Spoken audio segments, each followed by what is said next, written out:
Non, mais à quel moment est-ce que nous allons faire la différence entre les choses du monde et les choses de Dieu? Entre une personne chrétienne née de nouveau et une personne du monde. Et surtout, accepter qu'il peut y avoir des moments où nous pouvons être faibles, même quand nous avons déjà donné notre vie à Jésus et que surtout nous voulons bien faire les choses.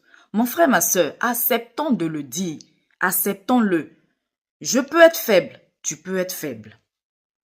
Une fois, j'écoutais une vidéo, non, une vidéo où il y avait deux interventions de deux hommes de Dieu.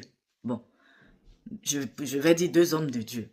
Donc, il y en a un qui défendait une artiste qui était une artiste du monde et qui dit qu'elle elle s'était convertie au christianisme. Je préfère dire qui dit qu'elle, voilà, elle a dit qu'elle s'était convertie au christianisme. Mais après, elle a rechuté, traitant les hommes de Dieu de tous les noms et tout ça.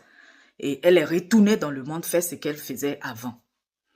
Et il y a un des hommes de Dieu qui défendait cela, qui disait que il lui avait déjà dit, quand elle a dit qu'elle avait donné sa vie à Jésus et tout ça, qu'elle voulait glorifier le nom de Jésus par ses chansons, il lui a dit qu'elle ne devait pas couper avec le monde et tout ça, que le talent que Dieu lui avait donné dans le monde, c'est ce talent, c'est avec ce talent-là qu'elle devait venir à l'église et continuer d'exercer ce talent et surtout ne pas couper avec son ancien monde.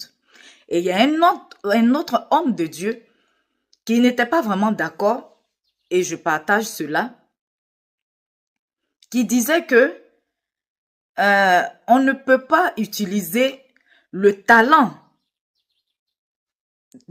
qu'on avait dans le monde, on ne peut pas venir à l'église avec. Ou bien, il faut en fait le substituer d'une manière à ce que ça glorifie Dieu. Parce que, imagine-toi, un homme comme Rocco, tu peux aller chercher sur Google de qui est-ce qu'il s'agit, qui se convertit au christianisme et qui vient à l'église avec son talent. Imaginez la suite.